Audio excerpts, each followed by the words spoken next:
Praise the Lord. வெளிப்படுத்தின விசேஷம் அதன் 22வது அதிகாரம் 14வது வசனத்தில் இப்படியாக கொடுக்கப்பட்டிருக்கு.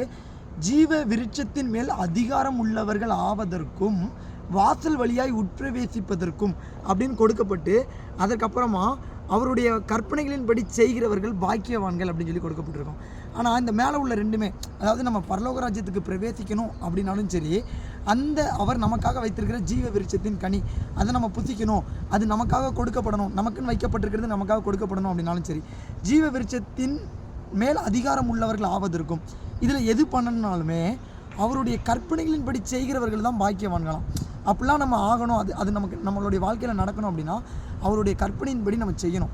அவருடைய கற்பனைகளை கை கொண்டு அதன்படி செய்து அதன்படி நடந்தால் மாத்திரம்தான் நாம் பாக்கியவான்களாக இருப்போம். நம்ம பாக்கியவான்களாக இருந்தால் மாத்திரம்தான் அந்த ஜீவ விருட்சத்தின் மேல் அதிகாரம் உள்ளவர்களாக மாற முடியும், வாசல் வழியாக உட்பிரவேசிக்க முடியும். நிச்சயமாய் நம்ம ஒவ்வொருவரும் பாக்கியவான்களாக இருக்கிறோம்.